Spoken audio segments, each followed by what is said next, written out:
बहुत समय पहले की बात है। एक समृद्ध राज्य था, चंद्रगढ़। इस राज्य पर राज करते थे राजा विक्रमादित्य। वे न्यायप्रिय थे, लेकिन उनका स्वभाव कठोर था। उनका एक बेटा था, युवराज रुद्र। रुद्र युद्ध कला में निपुण, तेजस्वी और बेहद आकर्षक था, लेकिन दिल से बेहद ठंडा। महल में एक लड़की रहती थी, मीरा।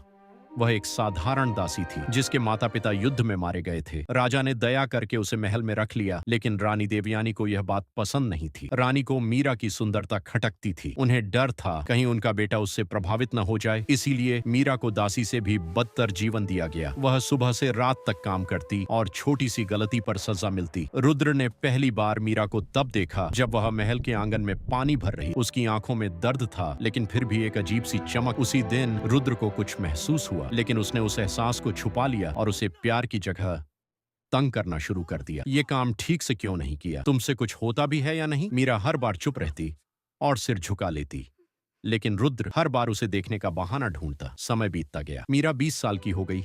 उसकी सुंदरता अब और भी निखर चुकी थी, लेकिन उसकी आंखों की उदासी गहरी हो चुकी थी। रुद्र अब सेनापति बन चुका था और अक्सर युद्ध पर जाता था, लेकिन जब भी लौटता उसकी नजर सिर्फ एक इंसान को ढूंढती, मीरा। एक दिन रानी ने फैसला किया कि मीरा की शादी एक बूढ़े व्यापारी से कर दी जाएगी। रुद्र को जैसे आग लग गई। उसने साफ कह दिया, मीरा किसी और की नहीं, सिर्फ मेरी होगी। अगले ही दिन मीरा और रुद्र की शादी कर दी गई, लेकिन शादी के बाद भी कुछ नहीं बदला। मीरा अब भी वही काम करती रही और रुद्र अब भी उसे आदेश देता रहा। एक रात मीरा ने रुद्र के कमरे में कुछ देखा। अलमारी में कई खूबसूरत स्त्रियों के वस्त्र थे। उसका दिल टूट गया। उसे लगा वह सिर्फ एक मजबूरी थी। उसी रात मीरा ने महल छोड़ने का फैसला कर लिया।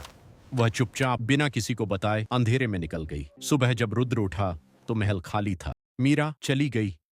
उसकी दुनिया जैसे रुक गई। दिनों तक खोजने के बाद रुद्र को मीरा का पता चला। वह एक छोटे से नगर में एक बूढ़ी औरत की सेवा कर रही थी। जब रुद्र उसके सामने आया, मीरा पीछे हट गई।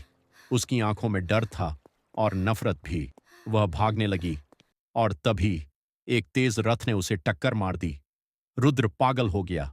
वह उसे उठाकर वैद्य के पास ले गया। घंटों बाद मीरा की आंख खुली। रुद्र उसकी बगल में बैठा था।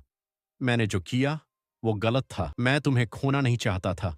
उसकी आवाज कांप रही थी। मैं तुमसे हमेशा से प्यार करता था। मीरा चुप रही। आंसू उसके गालों पर बह रहे थे। वो कपड़े तुम्हारे लिए थे। मैं बस सही वक्त का इंतजार कर रहा था, और अब अगर तुम चाहो तो मैं तुम्हें आजाद कर दूंगा। कमरे में सन्नाटा था।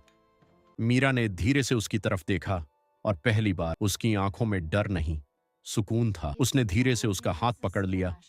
2 महीने बाद पूरे राज्य में उत्सव हुआ। मीरा अब दासी नहीं, रानी बनकर लौटी, लेकिन इस बार उसकी आंखों में आंसू नहीं थे, बल्कि सच्चा प्यार था।